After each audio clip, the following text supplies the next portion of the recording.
Hello, and welcome to this week's episode of Art Like Everything Else, the podcast. This is the podcast where we use art to talk about literally everything else. And I'm your host, Mo, and this week we're going to be talking about the word Jijivisha.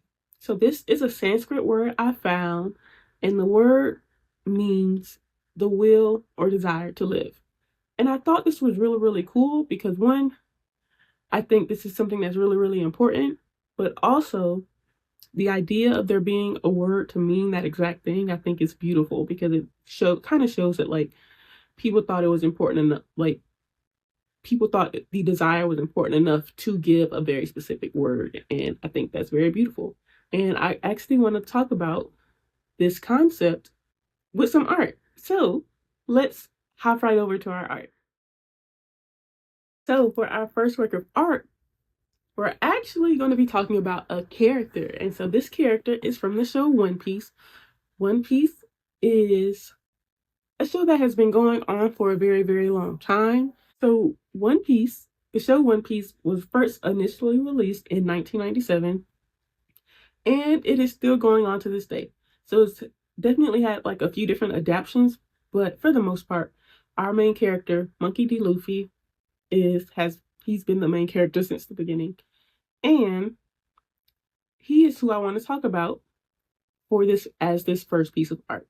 So, fun fact about me, One Piece is my favorite anime, and I thought that the concept of Jijivisha is so closely entwined with Luffy as a character that I kind of just felt compelled that like instead of like trying to find a very specific work of art or something, I can just talk about him as a character because as a character, he's very well rounded and he's very, very cool. And really, there's so much to him. Now, because I love the show, I recommend you watch the show. And so I, of course, will not be giving so many details and so much about him because I want you to go watch the show and be able to enjoy as much as possible firsthand. But I also recognize that the show is over 1,000 episodes long, and not everybody got that type of investment. I still recommend the show. If you watch it, let me know in the comments below because I love the show and I actually do have quite a few episodes I kind of need to catch up on, but I'm saving that for a weekend where I don't got nothing to do. And when that weekend comes, I'm catching up on everything because honestly, I'm not behind on that many episodes. It's just enough that it would require a whole weekend to catch up. But anyways, back to the character. So Luffy, Monkey D. Luffy is his name. He is a pirate of the Straw Hat Pirates, and the show kind of starts out with him deciding and declaring that he's going to be the king of the pirates.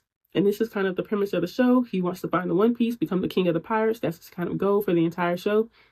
And this concept of Jijivisha, of the desire to live, the will to live, can be shown in so many different ways, especially when it comes to Luffy. So there are so many different fights where you see him almost like depleted and almost like not necessarily giving up, but like he's fighting people like half conscious. Like he's gotten hit so many times that like he's struggling to stay upright, but like his will to make sure he reaches his dreams, his will to pursue and to make his dreams become his reality keeps him up.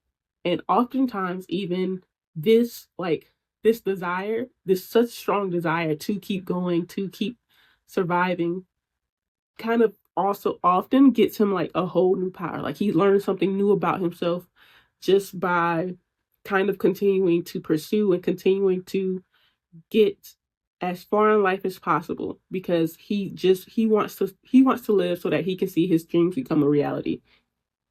And I think that's really, really important and it's going to be very, very pertinent to our conversation at hand. But there is another piece of art that I want to talk about, and so we're going to hop right over there. Alrighty, so for our second piece of art, we're actually going to be discussing another character in the show. So this character's name is Nico Robin. She's one of my favorites. She's about like she's in my top 3. Honestly, she's like my number one. If my number 1 is tied between Nico Robin and Monkey D. Luffy. So fun fact.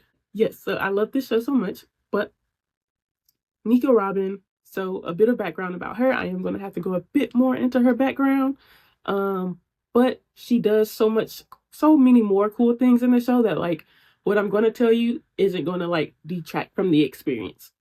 And so Nico Robin, she grew up as an archaeologist. She was in a family of archaeologists, and she actually was wanted as a child because she joined a club essentially as a child, and she learned a forbidden language that allowed her to gain access to knowledge that the world government deemed illegal. And so the world government did some terrible things, and it kind of left her alone.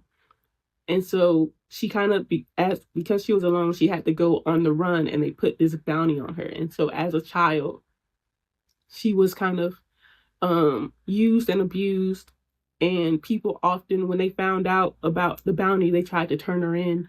And so she never felt safe or like she was ever actually wanted as a child. And it was really, really sad. And you see this, this idea of like her not ever feeling welcome anywhere show up. And that's kind of like, you can tell that it's kind of just like at the back of her mind for a very long time. And we see when she joins Luffy's crew, the Straw Hats, initially she kind of does see it as temporary. And so she's going through the motions, she's having fun, of course, but when she finds out that the world government has gotten wind of her whereabouts and are trying to locate her again, she disappears, and in order to try to save the Straw Hats, because she doesn't want to risk them getting hurt. However, Luffy, the character we talked about previously, he doesn't respect that. Like, you didn't give him a choice, and he sees Robin as his friend. He doesn't like that she made a choice for him and chose to leave, and even if it was supposed to be about like saving his life, saving him and his crew's life. And so there's a very, very powerful moment in the show where Luffy, he catches up to the world government who kidnapped Robin, and he asks her directly to tell him what she wants. And he like, there's some time, and you can see her kind of running through how like her entire life she's felt like she's never belonged anywhere, or she was never allowed to be anything, or never allowed to want anything, because people have been wanting her dead her whole life. And you see her kind of running through all of these things, but then she met Luffy, and she got these friends who made her feel like she was important and like a part of their crew. And you see how in that she's like, she never thought she had permission to desire to live. And there's this really, really powerful moment where like Luffy is like, what do you want? Tell me what you want. And like, she's like boohoo crying, and she's just like, I want to live. And that right there is the Jijivisha that I want to talk about for today's conversation. So let's have that conversation. So with Jijivisha being the desire to live, or the will to live, I think this concept is very, very important, even standalone. If you like, even outside of kind of what I want to talk about, I think it is important to want to live. I think the desire to live is part of being able to enjoy being alive. Like, if you don't enjoy being alive, it's going to be hard living. So I think like having that desire or that will to live is going to be important. And sometimes, depending on how you grew up or like the circumstances in which you were raised, it can have you convinced, kind of like how Nico Robin was convinced, that you shouldn't be allowed to want to live, that you shouldn't be allowed to want to exist and be free and have friends and have community and enjoy good food and go on fun adventures. Like, you should not be allowed to do that. And like, there are oftentimes society will put these types of ideas in your head, whether obviously or not so obviously. Like, sometimes, like if you were born femme or as a woman, like they're telling you like, no, you are expected to live this very specific way, or you are expected to do this specific thing. Like, you are not allowed to exist outside of this binary.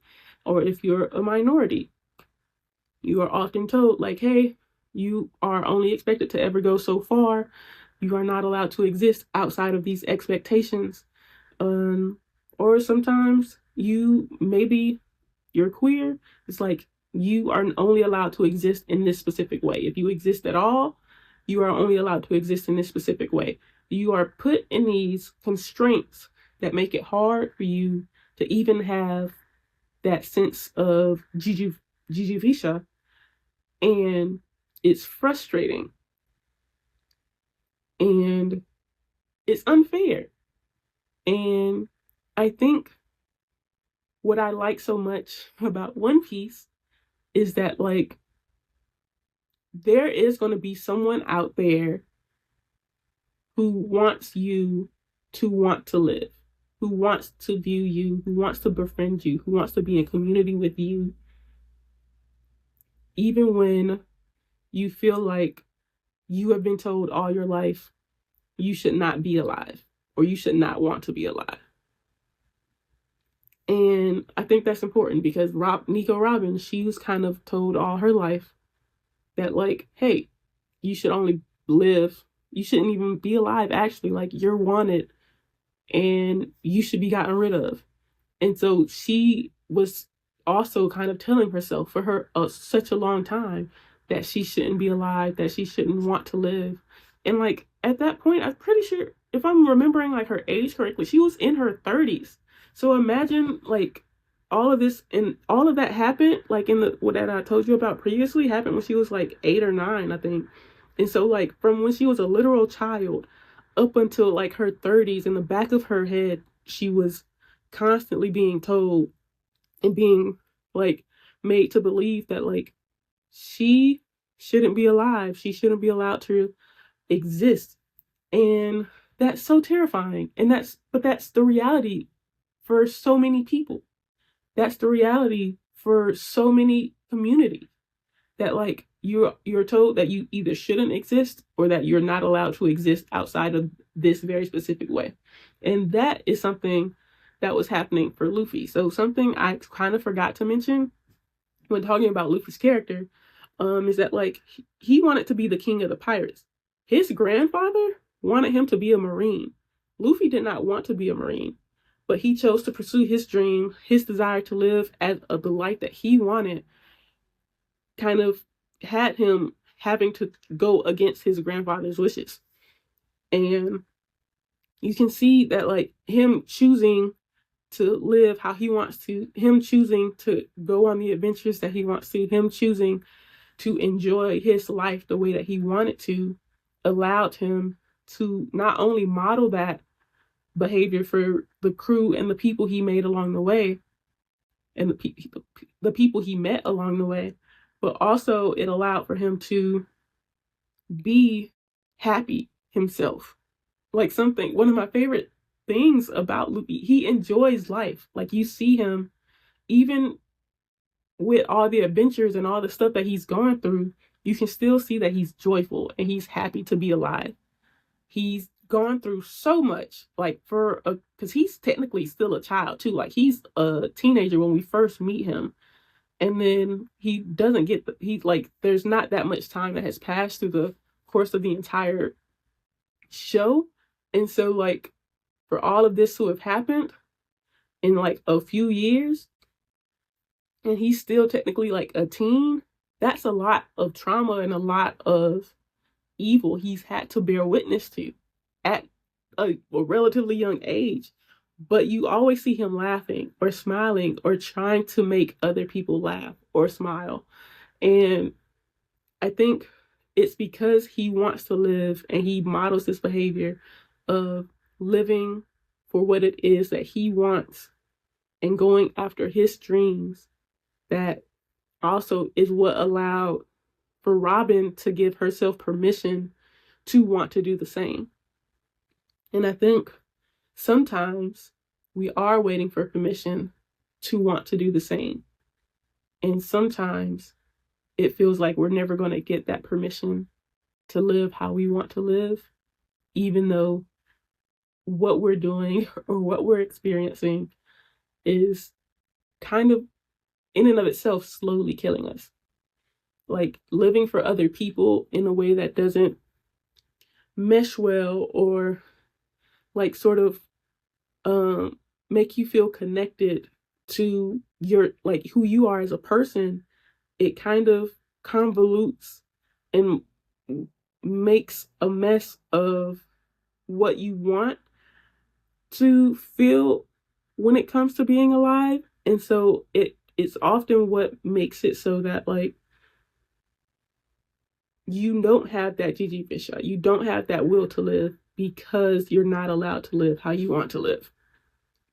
Because it's sometimes the lack of this Jijivisha isn't necessarily because the world in and of itself is terrible. Sometimes it's because the way in which the world is set up is not allowing you to live the life that you want to live. And living that life is going to require some bravery. So like that scene where Robin is boohoo crying and screaming she wants to live and letting Luffy know like her dream, what she wants is to live and to go on adventures and have fun as a member of his crew is beautiful, but also kind of a spoiler. But like in that moment, she is still surrounded by like secret government agents who are trying to take her so that they can like get rid of her. And like, so it required some bravery. It required standing up. It's because these same government agents are the ones that have also been saying like, while they have her, it's like, you should never even be alive. Like you shouldn't even exist right now. I can't believe you survived this long. They're constantly trying to emphasize that idea that like, she's not allowed to exist. She's not allowed to be who she is. She's not allowed to do any of that. And yet here she is existing. Here she is trying to be someone she's not. But when Luffy gives her that permission to be someone else, to be who it is who she actually wants to be, what she's wanted for so long but never felt like she had permission to or the ability to be able to, once she gets that permission, once she's allowed to have that desire, you see things change. And I think we all deserve that permission. And so I am just a person on the internet, but I absolutely want you to feel like you have permission to live the life that you want to live. And I think it's important that like in our desire to live, we find whatever it is we can in order to make living okay for us. So like being kind and coming, like having a community, like that's, I think was like Luffy's motivation was not just being kind and having, but having adventures. Like what do you dream of being able to do? And what type of world do you want to kind of exist in? And let's pursue that. Let's pursue that to encourage and get us to kind of also want everyone else to want to live and want to model that type of behavior. I think it's really, really important to not give up, to live which is the whole concept of today's episode, Jijivisha. So maybe desiring to live, desiring to have a future, and wanting to survive too can be in art like everything else. Alrighty, so last and certainly not least is the last awe moment for the season. So yes, this is the last episode for this season. I hope you all have been having a lot of fun, enjoying the ride, and knowing that next week there won't be an episode, or the week after that there won't be an episode, but any updates or announcements about when our next episode is going to be at, you will find on the Art Like Studios Instagram, TikTok, and Twitter. So be sure to follow those accounts. Our last art of the week, the song I want to talk about that kind of came to mind when I was writing about and thinking on this topic for this conversation, was the song Living Louder by the band The Cab. So if you haven't heard of them, I would understand, like, they don't have a lot of projects out, but Living Louder is actually probably one of my absolute favorite songs, and it's such a powerful song. So the song itself is, I'm pretty sure it's not even like, not more than 5 minutes for sure, but it's such a beautiful song.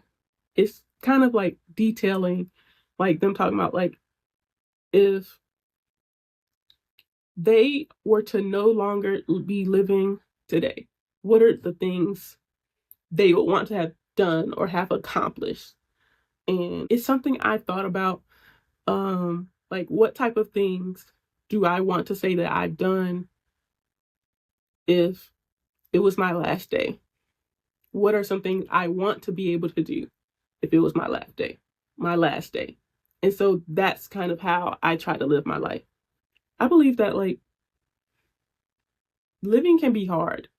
And so finding those little goals, finding those things that you do want to do, you want to experience, you want to try, and going after those things are going to be really important and going to be great motivators to kind of improve your Jijivisha or inspire your Jijivisha.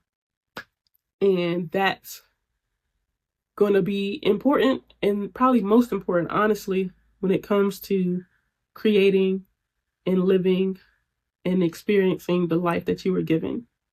And so I encourage everyone to do just that. And so for today's last episode, I actually would love it if you all dropped a comment and let me know what's one thing that you would say is on your bucket list, or maybe it's on, I call it a big list. It's like the BIG stands for before I go. So like, before I go, these are things I want to be able to do. What is something that be on your big list? Drop it in the comments. I'd love to hear about it. But yes, I will see you all next season. Thank you for listening. Thank you for being. Have a happy holidays, no matter what you celebrate. Have a great rest of your day. Bye.